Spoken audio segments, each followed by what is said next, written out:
तो स्टूडेंट्स कैसे हैं आप सब। तो आज जो हम डिस्कस करने वाले हैं आइसोमेरिज्म में वो है आपका स्टीरियो आइसोमेरिज्म। इससे पहले हमने स्ट्रक्चरल आइसोमेरिज्म को काफी अच्छे से देखा। ठीक है, स्ट्रक्चरल आइसोमेरिज्म में जो उसके टाइप्स थे, किस तरीके से आप पहचानेंगे कोई कंपाउंड कौन कौन सा आइसोमेरिज्म शो कर रहा है।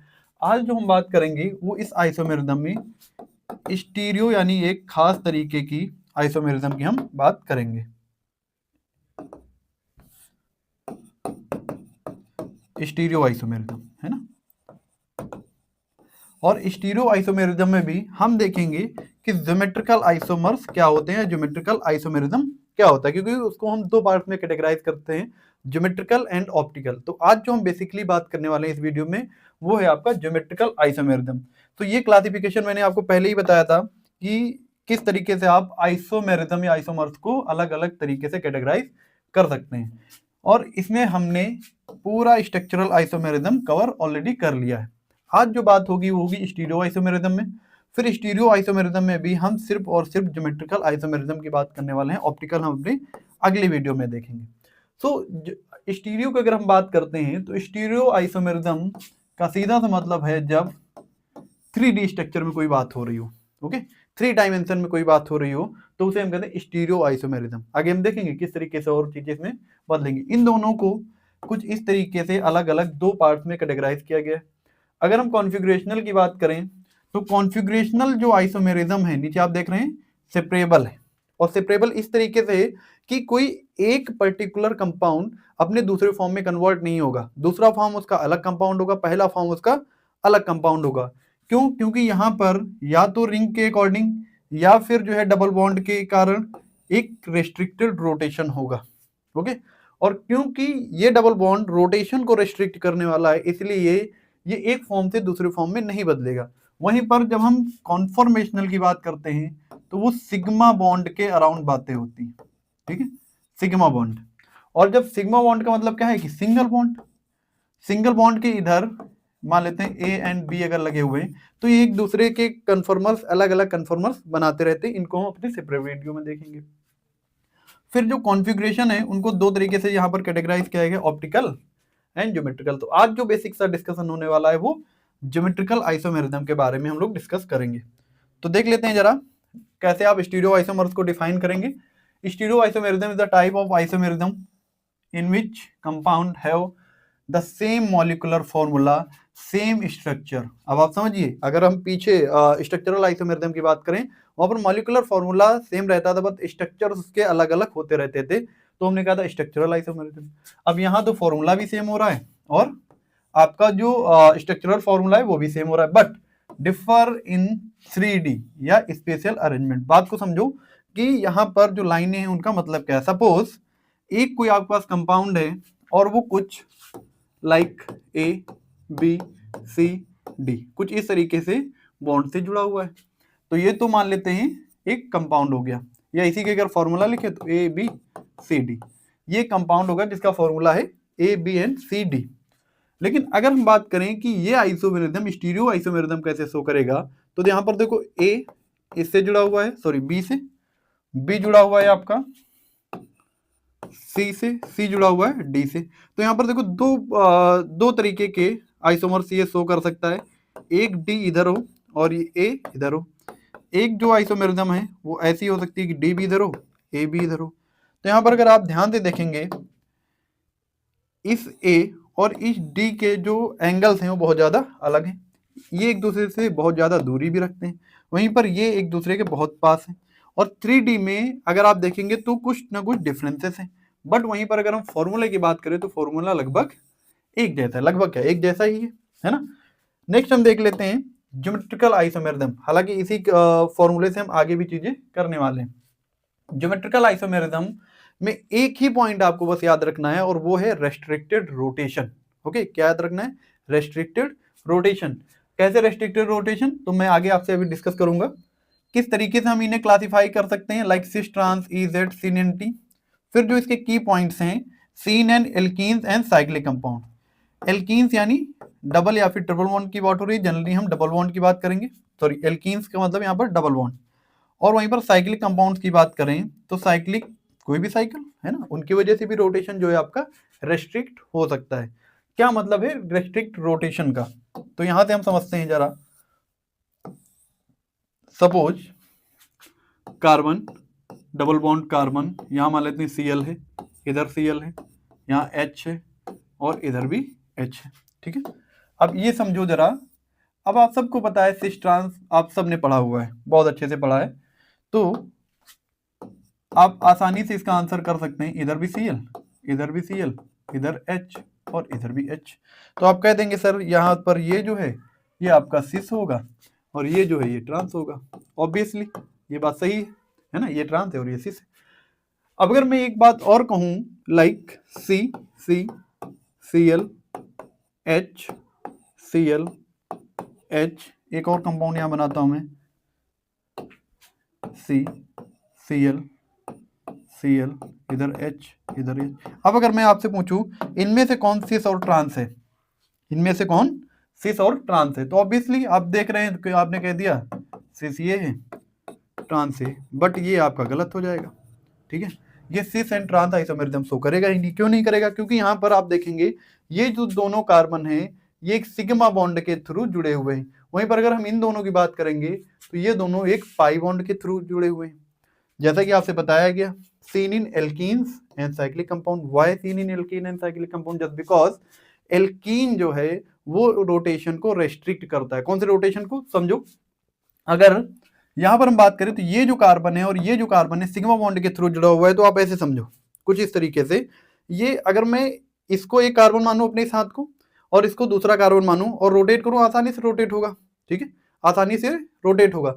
लेकिन इसी की जगह अगर मैं दो पेन पकड़ लूं तो क्या लगता है हाथ आसानी से रोटेट होगा? किसी एक पिन को तोड़ना पड़ेगा या एक पिन को हटाना पड़ेगा, पिन यानी कि आपका जो सिग्मा बॉन्ड है, ओके। तो यहां पर एक प्लेन में अगर इसे हमें समझना हो, लाइक कार्बन और यहां से ये जुड़ा हुआ है कार्बन के थ्रू, ओके। अब ये जो सिग्मा बॉन्ड है किस तरीके से जो आपका पाई बॉन्ड है रोटेशन को रेस्ट्रिक्ट करता है, वो जरा हम समझने की कोशिश करते हैं। तो ये जो सारी चीजें हैं बेटा एक प्लेन में होती है, प्लेन लाइक अगर मैं इस बुक को इस कॉपी को देखूं तो अगर यहां पर एक कार्बन है और यहां पर एक कार्बन है, तो जो Cl जुड़ा हुआ है एक यहां पर, एक यहां पर, एक यहां पर H, एक यहां पर H, ना कि ऊपर नीचे, सारी चीजें एक प्लेन में हो रही हैं, ठीक है। अब यहां पर समझो, अगर मैं इससे जोड़ देता हूं Cl और इससे भी जोड़ देता हूं Cl, ओके, इससे जोड़ दिया मैंने हाइड्रोजन और इससे जोड़ा मैंने हाइड्रोजन, ये आप समझो ये ऊपर नीचे नहीं है, ये क्या है, जैसे मैंने कॉपी में बताया कि एक ही प्लेन में ये चीजें हो रही हैं। और यहां पर अगर सिर्फ सिग्मा बॉन्ड है तो एक को पकड़ लो और एक आराम से रोटेट होता चला जाएगा। लेकिन कुछ ऐसा हो कि ये जो यहां मैं बना रहा हूं वो एक प्लेन की बात हो रही है, ये सारी चीजें एक प्लेन में, तो जो हमारे पास पाई बॉन्ड होता है वो कुछ इस तरीके से out of the plane, okay, above the plane, और ये क्या करता है इस तरीके से, यहां पर ये पाई बॉन्ड हो गया, ठीक है। ये अगर आप बनाना चाहो इसको भी इस तरीके से सेल से बना सकते हैं, तो कोई दिक्कत नहीं। तो ये ध्यान से देखेंगे ये चीज सिग्मा बॉन्ड में नहीं मिलेगी, इसके जो आपके ऑर्बिटल्स होंगे ये कुछ इस तरीके से बॉन्ड बनाएंगे। अब अगर आप रोटेट करना चाहोगे तो रोटेट नहीं होगा, रोटेट करना होगा तो ये जो पाई बॉन्ड बना है, ये जो रेड कलर से पाई बॉन्ड बना है, ये ब्रेक करना पड़ेगा आपको, और अगर ब्रेक होगा तो सिस ट्रांस आइसोमेरिज्म या फिर ज्योमेट्रिकल आइसोमेरिज्म तो रही नहीं, है ना। तो यहां पर आप कह सकते हैं कि जो आपका ज्योमेट्रिकल आइसोमेरिज्म है उसके लिए जो प्राइमरी कंडीशन है वो है restricted rotation, okay, rotation, restricted rotation is the primary condition for the geometrical isomerism. बाकी चीजें आपने बहुत आसानी से कहीं ना कहीं जरूर पढ़ी होगी, सिस ट्रांस, AZ, सिन, इंटी, इन्हीं के बारे में हम लोग भी थोड़ा थोड़ा डिस्कस करने वाले हैं। तो जो हमारे पास पहला दिया हुआ यहाँ पर वो है cis and trans, similar group on the same side. अच्छा, एक और कंडीशन जो बहुत इंपॉर्टेंट थी यहाँ पर छूट गई, required different group on double bonded atom. इसकी हम बात करेंगे, ये लाइन आप याद रखिएगा। तो वहीं पर ट्रांस की बात करें तो similar group on the opposite side, बहुत ही कॉमन सी डेफिनेशन है, हर जगह आप यही पढ़ते रहते हैं। इनको हम एक एग्जाम्पल के थ्रू समझते हैं। फॉर एग्जाम्पल CH3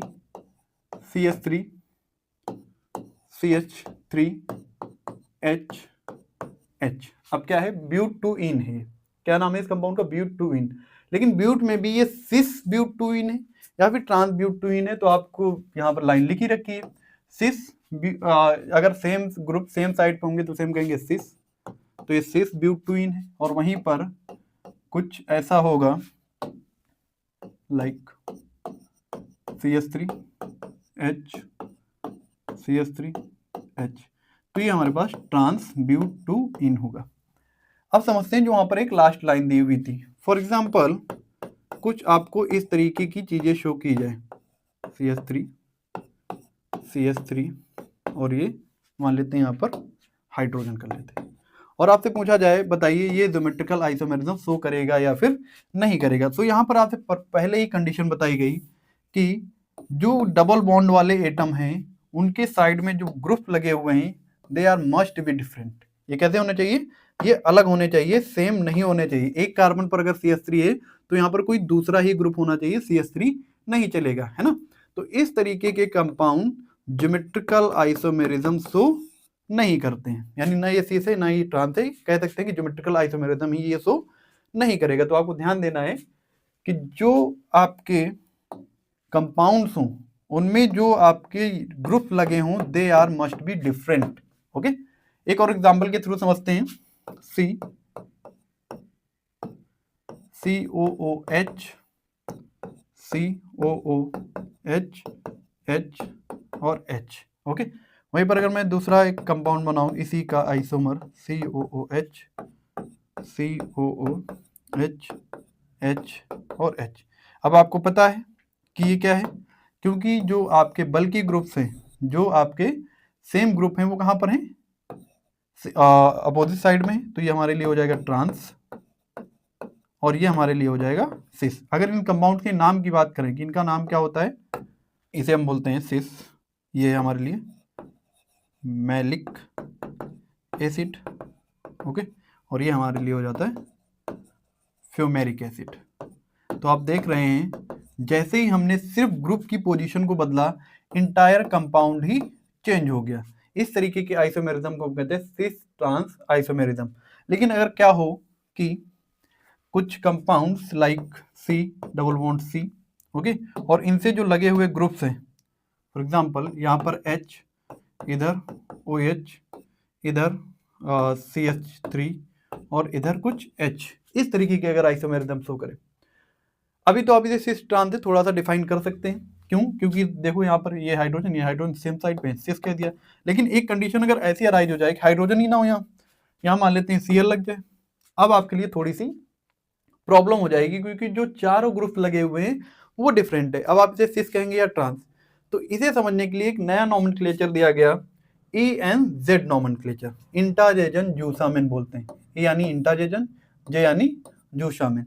J का मतलब है कि जो आप Z यहाँ पर जो है वो जस्ट लाइक का सिस होगा, और जो E है वो जस्ट लाइक ट्रांस होगा। ओके, समझते हैं जरा एक एग्जांपल के through. For example COH H और OCH3 और यहाँ पर मान लेते हैं कि CH3 है। ये कंपाउंड दिया गया है और आपसे पूछा गया बताइए E है या फिर Z है। तो इसे समझने के लिए बेटा, इसे सॉल्व करने के लिए आपको CIP स्कीम पता होनी चाहिए, कान इनगोल्ड प्रीलॉग मॉडल। ओके, ये 3 साइंटिस्ट से इन्होंने ये स्कीम दी। इन्होंने क्या कहा, इन्होंने सबसे पहले बताया कि जो डबल बॉन्ड के अराउंड कार्बन है, जो डबल बॉन्ड के अराउंड कार्बन है, उन पे जो लगे हुए एटम्स हैं उन्हें प्रायोरिटी असाइन करिए। Okay, assign the priority to the atom of double bonded carbon on the basis of atomic mass, on the basis of atomic mass. कई जगह आपको एटॉमिक नंबर लिखा हुआ मिलेगा, बात वो भी सही है, लेकिन एटॉमिक नंबर जब आपके आइसोटोप्स आ जाएंगे तब फिर आपको प्रॉब्लम होगी। ठीक है, तो एटॉमिक मास के बेसिस पर आप क्या करें, उन्हें प्रायोरिटी असाइन करें। तो अगर मैं ऑक्सीजन और हाइड्रोजन की बात करूं तो ऑब्वियसली ऑक्सीजन के एटॉमिक मास बहुत ज्यादा है, ये 2 नंबर पे, यहाँ पर ऑक्सीजन, यहाँ पर कार्बन, तो ऑब्वियसली इसकी प्रायोरिटी बहुत ज्यादा है। तो ये देखो, दो जो ग्रुप हैं क्या दिखा हुआ है, higher priority group on the same side. तो यहाँ पर आप ध्यान से देखेंगे हायर प्रायोरिटी इधर OS था, इधर OCH3 है, इसका मतलब ये कैसा है बेटा, ये Z आइसोमर है। और वहीं पर अगर हम बात करें इसको थोड़ा सा अगर अपोजिट कर दें, लाइक CHOHOCH3 और यहाँ पर CH3, तो हमने सिर्फ OH को नीचे की तरफ कर दिया है, नीचे वाली पोजीशन पे कर दिया। अब ये जो आइसोमर होगा हमारे लिए, ये एक कंडीशन हो जाएगी, ये दूसरी, ये फिर एक, फिर ये। तो यहाँ पर देखो जो आपके हायर प्रायोरिटी ग्रुप है वो कहाँ है, जस्ट अपोजिट है, इसलिए हमने कहा ये ई है। क्या है ये, ई है।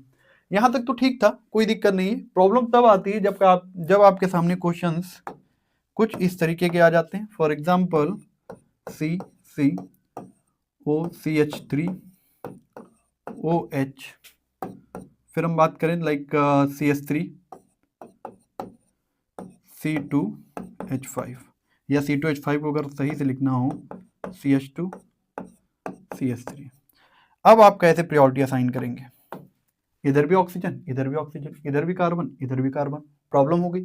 तो इसको करने के लिए बेटा हम क्या करते हैं कि CIP स्कीम में एक ये तो दिया ही गया रूल कि assign priority on the basis of atomic मास। दूसरा एक और रूल दिया गया, अगर आपके कार्बन से जुड़े हुए जो दोनों एटम है, एक इधर सेम हो, तो अगले एटम को आप कंपेयर करिए। ठीक है, तो इधर जो अगला एटम जुड़ा हुआ है वो कार्बन है, इधर जो अगला एटम जुड़ा हुआ है वो हाइड्रोजन है। तो कार्बन का मास ज्यादा होता है, हाइड्रोजन का मास कम होता है, इसलिए हमने एक इसको दे दिया। इधर भी कार्बन, इधर भी कार्बन, अब दोनों ही कार्बन हो गए। इस कार्बन से आगे जुड़ा हुआ एक और कार्बन, इस कार्बन से आगे जुड़े हुए सिर्फ हाइड्रोजन से हैं, इसीलिए प्रायोरिटी इसको जाती है। ओके, तो ये यहाँ 2 नंबर, ये यहाँ 2 नंबर। तो हायर जो प्रायोरिटी ग्रुप हैं वो क्या है, अपोजिट साइड है, इसीलिए हम इसे क्या कहेंगे, ई। क्या कहेंगे, ये ई। ओके, ये ई है हमारे लिए। और वहीं पर अगर इसका जस्ट अपोजिट कर दिया जाए, C double bond C OCH3, या इसको नीचे कर लेते हैं, OH OCH3 CH3 C2H5, तो ये हमारे लिए Z आइसोमर हो जाएगा। तो इस तरीके से E एंड Z को आप कंपेयर कर सकते हैं। ये जो यहाँ पर स्कीम दी गई इसके लिए मैं एक सेपरेट वीडियो बनाऊंगा। ठीक है, अभी के लिए आप बस 2 रूल याद रखिए। एक तो एटॉमिक मास के बेसिस पर हम इनको नंबरिंग देते हैं, प्रायोरिटी असाइन करते हैं। इसका एटॉमिक मास ज्यादा था, इसको हमने प्रायोरिटी दे दी, इसको कम दी। इसका एटॉमिक मास ज्यादा था, इसका कम था, तो हमने 1 और 2 कर दिया। और अगर सेम एटम मिल जाते हैं तो हम क्या करते हैं बेटा, नेक्स्ट वाले एटम को हम कंपेयर करते हैं। और अगर फिर भी सेम मिल जाए तो क्या करते हैं, उसके नेक्स्ट वाले को हम कंपेयर करते हैं। तो होपफुली आपको कम से कम ये चीज समझ में आ गई होगी। नेक्स्ट हम डिस्कस कर लेते हैं सिन एंटी। ओके, सिन एंटी की अगर हम बात करें तो यहाँ पर इस तरीके की आइसोमेरिज्म तब शो होती है जब हमारे पास कार्बन डबल बॉन्ड नाइट्रोजन या फिर nitrogen double bond nitrogen type की कई चीजें देखने को मिल जाए। तब उस तरीके के आइसोमर्स में उस तरीके के जीआई को हम सिन और एंटी के अकॉर्डिंग क्लासिफाई करते हैं। समझते हैं जरा एग्जाम्पल के थ्रू। अच्छा, ये बनते कहते हैं तो एल्डोक्साइम अगर आपने पढ़ा हो, एल्डोक्साइम यानी हम कुछ इस तरीके की बात करते हैं, लाइक यहाँ पर CH3 है, इधर H है, और इसकी रिएक्शन आपने करवा दी NH2OH। ओके, जब ये दोनों आपस में रिएक्ट करते हैं, बेस की प्रेजेंस में रिएक्ट करते हैं, वाटर यहाँ से निकलता है, बेस की प्रेजेंस में रिएक्शन होती है, और कौन सा वाटर, तो इसकी बात हो रही है। जो बचा हुआ है हमारे पास कंपोनेंट लाइक कार्बन, हाइड्रोजन, और यहाँ पर क्या है हमारे पास CH3 डबल बॉन्ड, ये वाला डबल बॉन्ड है, डबल बॉन्ड सीधे N से जुड़ गया, और यहाँ पर ये OH हो गया, इसके बाद लोन पेयर्स होंगे। लेकिन बात तो ये आती है कि अभी हम लोगों ने क्या डिस्कस करा कि जो कार्बन से, हालांकि यहाँ नाइट्रोजन होगा, जो कार्बन थे उन पे अलग अलग एटम होने चाहिए, यहाँ तो सिर्फ जो अलग अलग ग्रुप होने चाहिए, यहाँ तो सिर्फ OH है। अब इसमें आप सिन और एंटी कैसे निकालेंगे, तो अगर आप ध्यान से देखें, यहाँ पर जो नाइट्रोजन है उस नाइट्रोजन पर लोन पेयर्स हैं, और जो लोन पेयर हैं उन्हें हम एक ग्रुप के तरीके ट्रीट करते हैं। अगर बहुत बहुत डीप में आप पढ़ेंगे तो बेटा ये नहीं होता कि सिर्फ ग्रुप के बेसिस पर हम लोग सिस, ट्रांस या EZ या फिर ज्योमेट्रिकल आइसोमेरिज्म को फाइंड आउट करें। हम बेसिकली उन एटम पर इलेक्ट्रॉन की डेंसिटी कैसी है, इलेक्ट्रॉन की डेंसिटी के बेसिस पर हम फाइंड आउट करते हैं कि ज्योमेट्रिकल आइसोमेरिज्म शो करेगा या फिर नहीं करेगा। तो देख लेते हैं जरा, लाइक इस एग्जाम्पल के लिए N एक तरफ यहाँ पर OH हो जाएगा, ओके, CH3 ऑलरेडी इधर है, इधर की तरफ हाइड्रोजन हो जाएगा, और यहाँ जो लोन पेयर है उसे हम कुछ इस तरीके से शो कर देते हैं। अब यहाँ पर आपको ध्यान से समझना है, like if OH and hydrogen, या फिर जिसके पास, या फिर ये कहें जो इलेक्ट्रॉन डेंसिटी और जो हायर प्रायोरिटी ग्रुप है वो अगर अपोजिट हैं, तो ये हमारे लिए हो जाता है एंटी, क्योंकि अपोजिट है ना, एंटी। और वहीं पर अगर इसका एक हम दूसरा आइसोमर बनाएं, like carbon double bond nitrogen, यहाँ पर आपके लोन पेयर्स हैं, इधर OH है, इधर हाइड्रोजन, इधर CH3, तो ये हमारे लिए हो जाता है बेटा सिन। ओके, सो एंटी और सिन। एक तरीके से आप इसे और कह सकते हैं, when ever the OH, aldoxime की सिर्फ मैं बात कर रहा हूँ, ये क्या है हमारे लिए, aldoxime, aldoxime. Okay, when OH and hydrogen is on the same side, अगर ये दोनों सेम साइड पे हो तो हम इसे कहते हैं सिन, अगर अपोजिट हो तो हम उसे कहते हैं एंटी, है ना। तो मैं आपको कुछ यहाँ पर और एग्जांपल्स दूंगा, और कुछ आपके लिए क्वेश्चन होंगे जो आपको खुद ही सॉल्व करने होंगे। फॉर एग्जाम्पल, आपको एक क्वेश्चन सॉल्व करना है, कार्बन डबल बॉन्ड कार्बन, यहाँ फ्लोरीन, क्लोरीन, ब्रोमीन और आयोडीन, ये आपको खुद ही सॉल्व करना है, या फिर ये मैं करके देता हूँ, अगला क्वेश्चन मैं आपके लिए छोड़ूंगा। तो अगर मैं आपसे कहूँ, यहाँ पर फ्लोरीन है, क्लोरीन है, ब्रोमीन है और आयोडीन है। अच्छा, आप पीरियोडिक टेबल में देखेंगे फ्लोरीन, क्लोरीन, ब्रोमीन, आयोडीन, तो आप कम से कम एटॉमिक नंबर पे ही अगर आप बेसिस पर जब जज कर रहे हो तो समझ गए होंगे कि किसका एटॉमिक नंबर ज़्यादा है या फिर किसका एटॉमिक मास ज़्यादा है।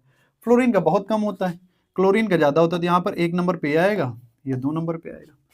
फिर ब्रोमीन और आयोडीन, आयोडीन का बहुत ज़्यादा होता है, तो 1 नंबर पे ये आएगा, 2 नंबर पर ये आएगा। तो देखो, same priority group, same side पे हैं, तो ये हमारे लिए क्या हो जाएगा, जेड आइसोमर हो जाएगा। क्या हो जाएगा, जेड आइसोमर हो जाएगा। अगला जो क्वेश्चन है आप खुद सॉल्व करिएगा।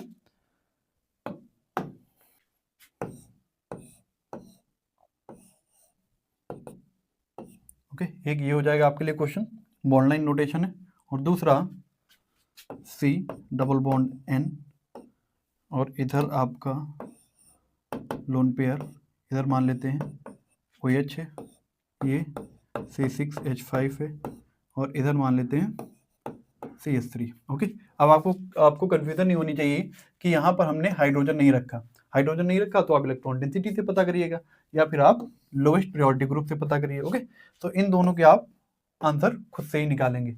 होपफुली आपको ये चीज़ें समझ में आएंगी होंगी। नेक्स्ट हम बात करेंगे अपने ऑप्टिकल आइसोमेरिज्म के बारे में। Thank you.